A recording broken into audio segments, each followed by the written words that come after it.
Olá, eu sou Maria Fernanda e eu vim aqui falar um pouquinho mais para vocês sobre a hipoalfa-lipoproteinemia. Hipoalfa-lipoproteinemia consiste na redução dos níveis do HDL, sendo eles menores do que 40, que pode ocorrer de forma isolada ou em associação a outros distúrbios, como o aumento do LDL colesterol ou triglicérides, e representa uma desordem do metabolismo de lipoproteínas denominada HDL baixo ou hipoalfa-lipoproteinemia. Bom, na hipoalfa-lipoproteinemia, os níveis baixos de HDL e colesterol se devem a causas secundárias, porém, principalmente quando não há hipertrigliceridemia, níveis extremamente baixos de HDL e colesterol, sendo eles menores do que 20, representam causas primárias de hipoalfa-lipoproteinemias e podem ocorrer de distúrbios monogênicos raros que resultam em profunda perturbação na biogênese e das vias metabólicas de HDL. As alterações estruturais da ApoA1 quase sempre são causadas por mutações em heterozigose. Isso resulta em função prejudicada ou catabolismo aumentado da apolipoproteína. E esses portadores da mutação apresentavam partículas de pré-beta HDL mais discoidais do que o habitual, e isso parecia viabilizar maior retirada de colesterol dos tecidos, o que favorecia o efluxo do colesterol. Nesse caso, a deficiência da ApoA1 é um tipo de hipoalfa-lipoproteinemia primária que é bastante rara e consiste nos níveis de HDL excepcionalmente baixos, sendo eles menores que 5, e níveis praticamente indetectáveis de ApoA1 no plasma. É uma doença autossômica dominante e consiste na mutação bialética no gene da ApoA1. E os portadores dessa deficiência geralmente exibem xantomas cutâneos e opacidade leve das córneas devido ao acúmulo de colesterol em regiões periféricas e, de maneira geral, apresentam risco aumentado de doenças cardiovasculares de início precoce.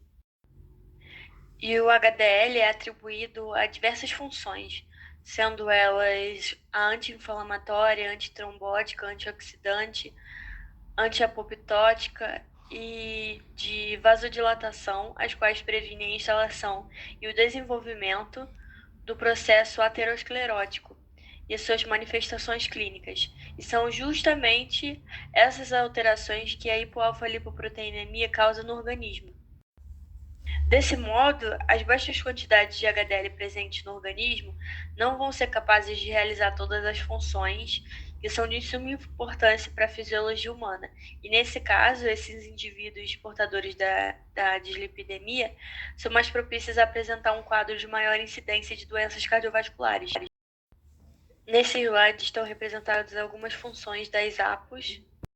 Falando um pouquinho mais sobre a hipoalfa-lipoproteinemia, nesse caso o diagnóstico, ele é baseado na análise bioquímica dos níveis de HDL e colesterol e ApoA1 no plasma, em que são obtidos em quantidades extremamente baixas de colesterol HDL e uma concentração muito baixa ou indetectável de ApoA1, sendo ela inferior a 5.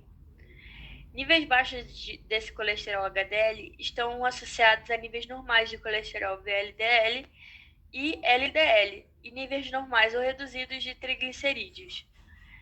De modo geral, o diagnóstico é confirmado após análise genética do paciente. Falando um pouquinho mais agora sobre o tratamento comportamental, nutricional e farmacológico, o aumento do HDL e colesterol nessa população é um desafio.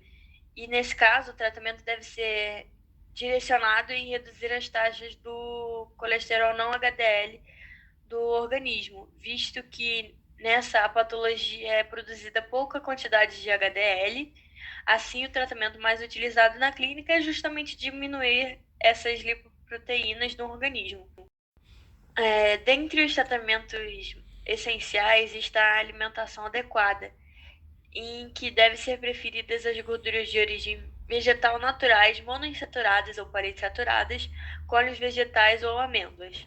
Frituras, alimentos industrializados e ricos em gorduras trans e gorduras visíveis das carnes ou pele das aves devem ser evitados. E deve-se ainda estimular a ingestão de alimentos ricos em fibras insolúveis, como frutas, verduras, legumes e cereais integrais solúveis, leguminosas, frutas ricas em pectina e cereais integrais. Atrelada à alimentação adequada, a prática de exercício físico é considerada fundamental para aumentar os níveis de HDL e colesterol e diminuir os níveis de triglicerídeos. No entanto, deve ser de intensidade moderada e regular para aumentar os níveis de HDL e colesterol em 5 a 10%, melhorar a funcionalidade das partículas de HDL, além de reduzir em 33% os triglicerídeos quando associados à dieta hipocalórica. A perda de peso se mostra essencial, visto que o excesso de peso e a obesidade são fortemente associados com os níveis elevados de triglicerídeos.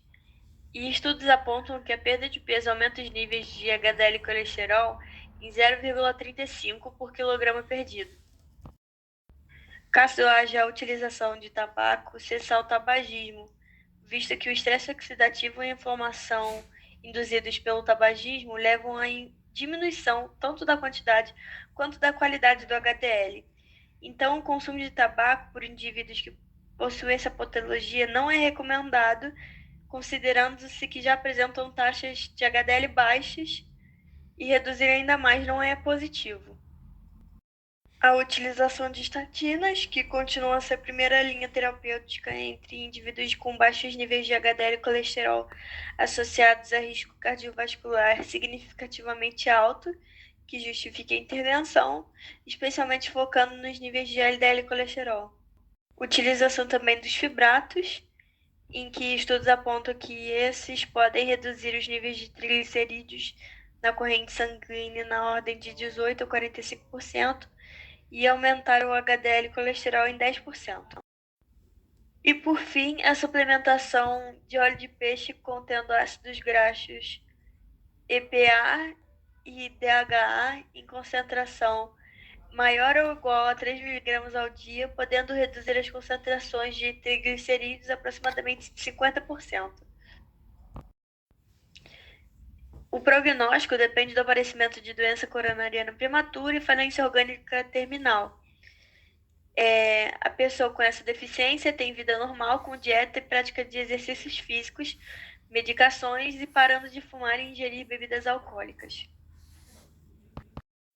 Por fim, agora vou dizer sobre os dados estatísticos. Os baixos níveis circulantes de HDL e colesterol representam um problema que é prevalente, clinicamente desafiador e com dados atuais controversos e intrigantes. Dessa maneira, é importante mencionar que o HDL colesterol baixo é uma das anormalidades lipídicas mais comuns, especialmente em grupos de pacientes com diabetes ou doença arterial coronariana. A prevalência desse HDL baixo varia de 20% na população geral até 60% em pacientes com doença coronariana diagnosticada. A concentração de HDL no plasma é determinada por herança complexa, sendo influenciada por fatores genéticos e ambientais. Sabe-se que o peso corporal, tabagismo, consumo de álcool, hábitos alimentares e exercício físico respondem por cerca de 50% da variação interindividual da concentração de HDL e colesterol na população geral. A hereditariedade contribui para 50% dos restantes. A mutação em genes envolvidas na regulação do metabolismo da HDL, como ABCA1, ApoA1 e LCAT, estão implicadas em formas raras de hipoalfa-lipoproteinemia e explicam apenas uma pequena porcentagem desses casos.